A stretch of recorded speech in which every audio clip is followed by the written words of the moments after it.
Yo, what's up, everybody? It's your boy, World of Wrestling, here today to discuss about the WWE Elimination Chamber 2024 review. Uh, yes, I am aware I am late to do the review. I did watch the show actually live at 5 o'clock in the morning.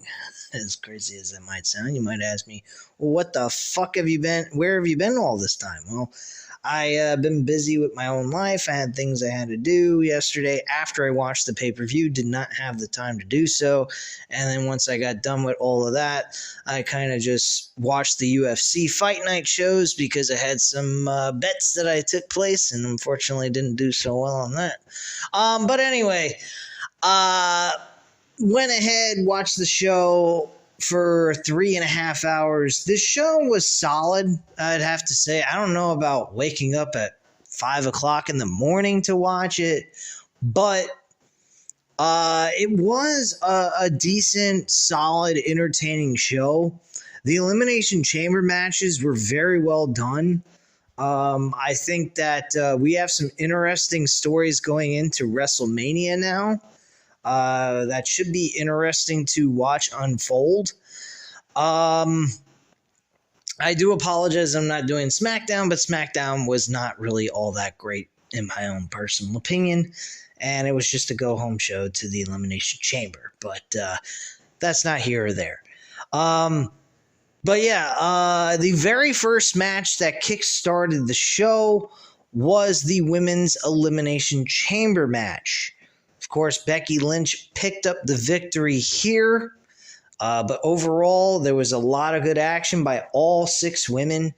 Bianca Belair fell short, unfortunately, and surprisingly, she lost before she was the final person eliminated from the Elimination Chamber. So I was a bit surprised by that.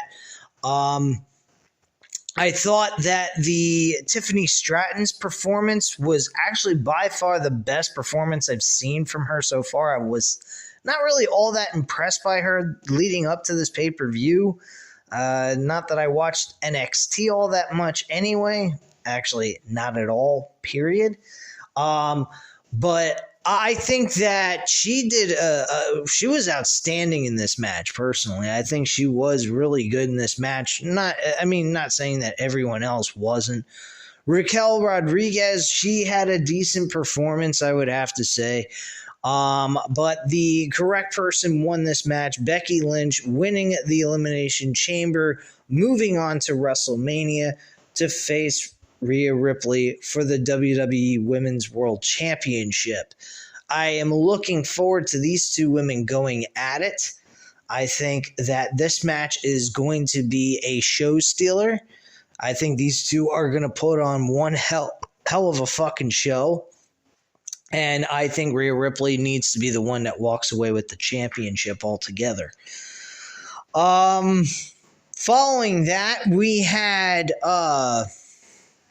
the Finn Balor Damian Priest match against Pete Dunne and Trent, not Trent, what the fuck am I talking about? Taylor Bate, excuse me. I was going to say Trent Beretta. Taylor Bate and Pete Dunne match for the tag team titles against the Judgment Day. I thought this was an excellent tag team matchup as well. Giving you the stars for the Elimination Chamber women's match. I'm going to give that a 4 out of 5 stars. Very fun, entertaining content there. And action that took place. This match for Finn Balor and Damian Priest's tag team titles. They retained their tag titles, of course. Nothing too obvious here. I mean, you didn't have to be a rocket scientist to figure out that Pete Dunne and Taylor Bate were not going to win these tag team titles anyway. But I'm definitely giving this a 3.5 out of 5 stars. These 2 teams really worked well together.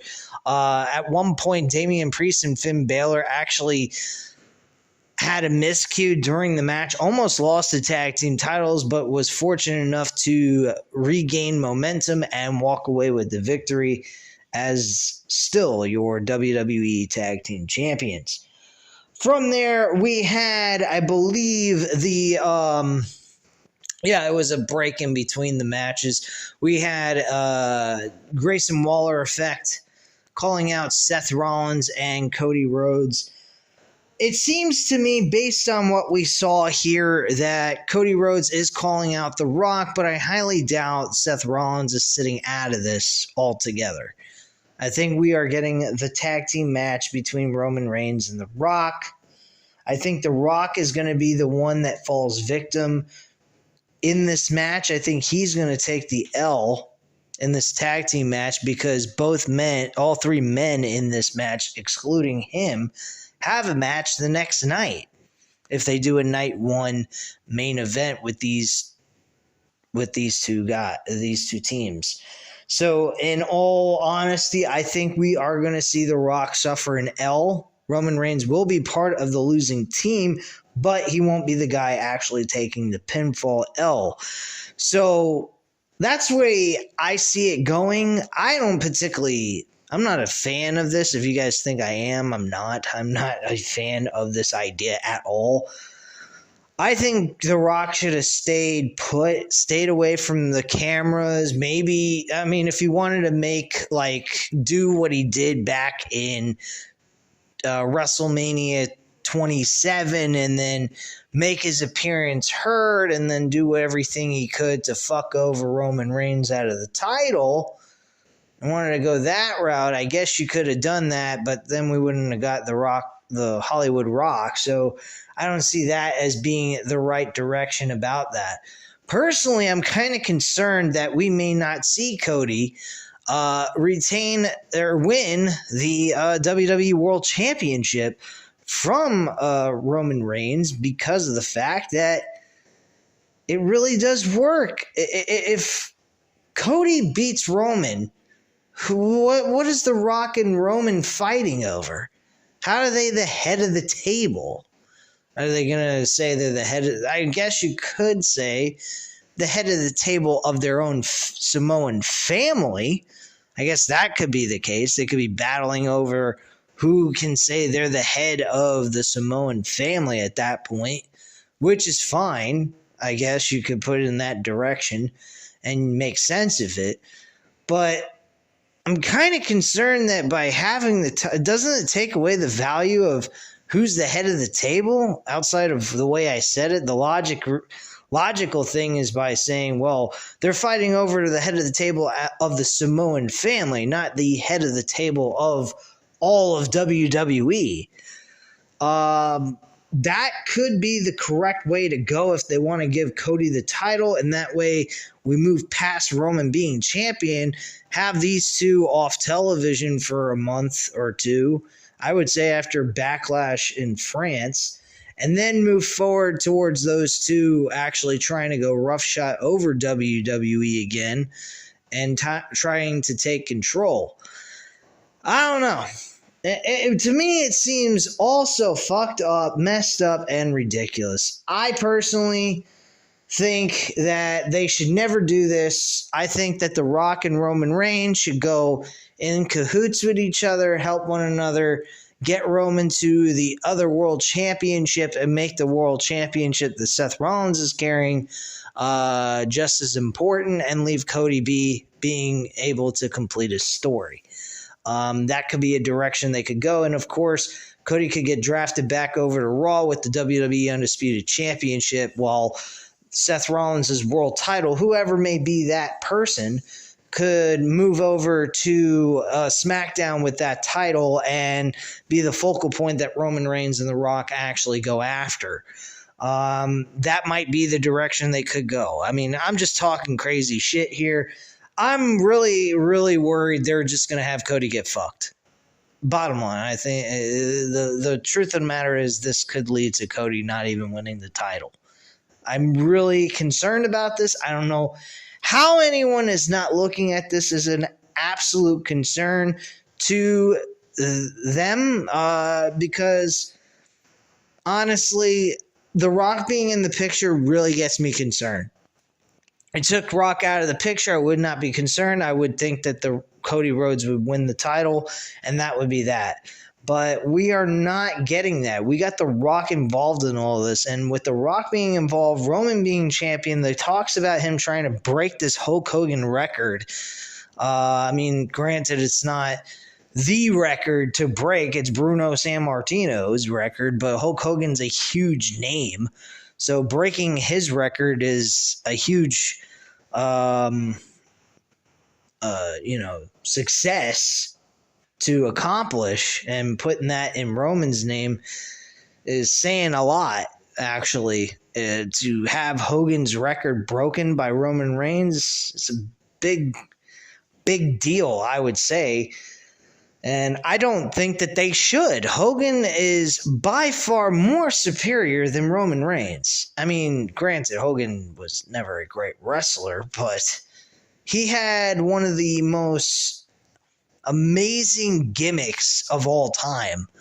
I mean, outside of Ultimate Warrior, Randy Savage, I mean, those two were fucking amazing as well. They weren't. He wasn't great. He wasn't a great wrestler, but fucking Randy Savage was the best out of the three. Personally, I think he could put on a great match with people, especially Ricky the Dragon Steamboat. Man, was that fucking match awesome! That was over an IC Championship. But yeah, I personally am kind of concerned about it. If they go with Cody winning, I'm happy, but I really wonder where they're going to go with Rock and Roman Reigns at that point. Like, how are they going to be like, what's any reason for them to be together? At that point, you could say, hey, Roman could look at The Rock and blame him for losing the damn title in the first place. But it is what it is. That's just my personal opinion. So Cody's calling out The Rock. I think Cody calling out The Rock and facing him one-on-one probably would be the best option. At least then Cody has got something huge. He beat both of the biggest names in the company.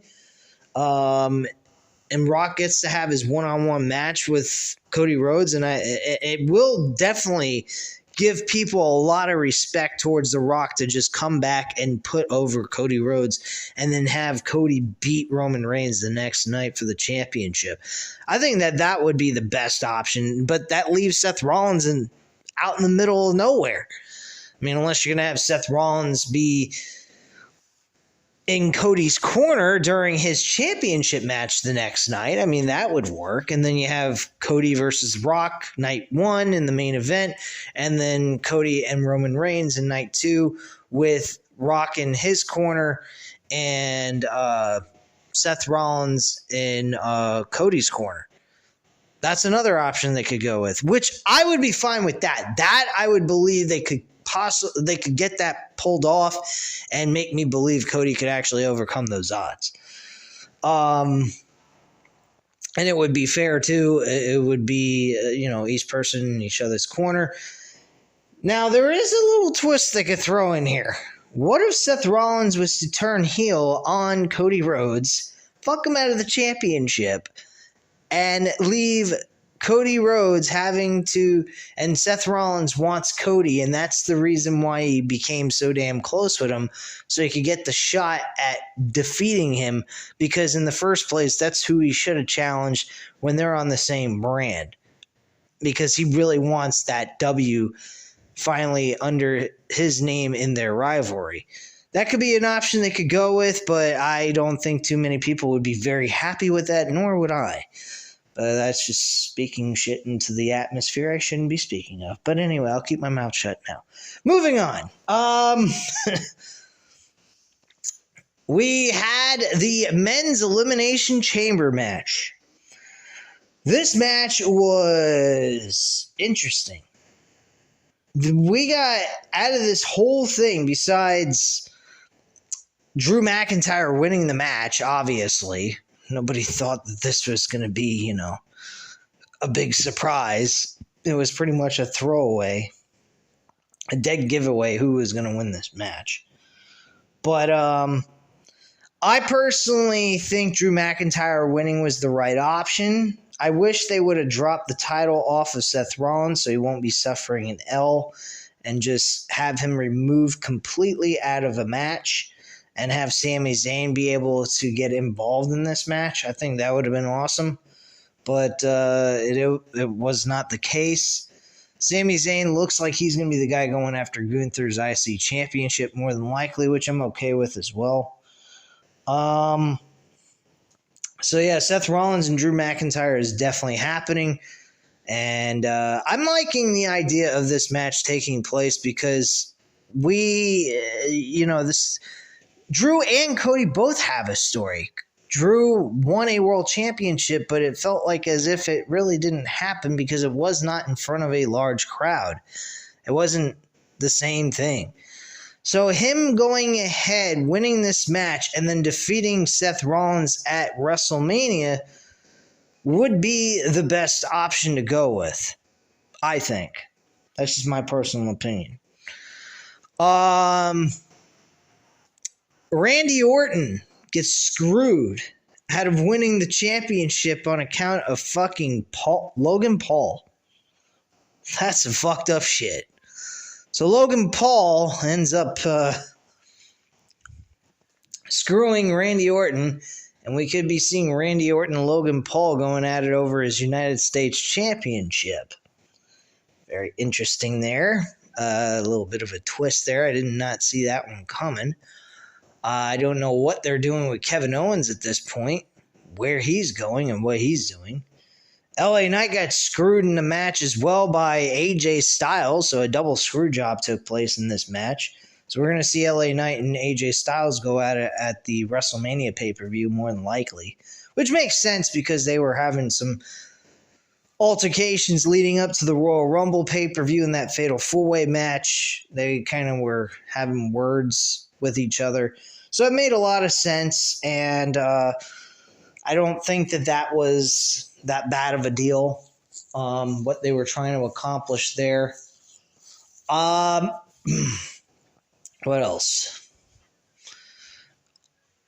And yeah, Drew McIntyre won the match. This was a very decent, solid matchup. I think this was a 3.5 out of 5 stars as well. Very entertaining stuff here. And Drew McIntyre won the match with Logan Paul's help. Wow.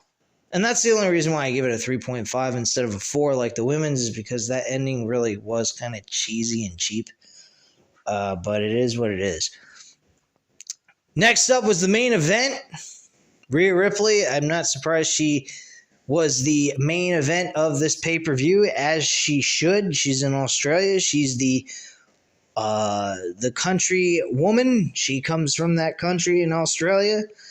And she had the opportunity to headline a pay-per-view against Nia Jax, who I think would have been a very difficult person to get with in bringing to a good match. But Rhea Ripley did that. Nia Jax was decent in this matchup for her performance. I think she was very solid. I think her return back to WWE has been a lot better. I haven't heard too much complaints about her injuring people by accident. So I think she's actually improved in most cases. And I think Rhea Ripley really did an outstanding job here in her home country. And I don't think that this was a bad match whatsoever. A very decent main event. I'm giving it a 4 out of 5 stars as well. Maybe I'm being a little too nice. Maybe a 3.5. 3.5 stars. 3.5 out of 5. But this was a good, decent main event that was very enjoyable. And I think Rhea Ripley going up against Becky Lynch at the WrestleMania pay-per-view is going to be one hell of a fucking show. I think everybody will be happy with this. I don't think anybody's going to have any reason to complain or bitch or moan. I really believe this is going to be one hell of a fucking entertaining show. And I honestly do not have any complaints whatsoever about it. But anyway, guys, that is all I have to say at this time. If you enjoyed this video, by all means, please hit the like button, hit the subscribe button if you're not already subscribed to the channel. And leave a comment down below. I'll definitely get back to you on that. I thank you guys very much for watching, and have a great night, guys. Bye.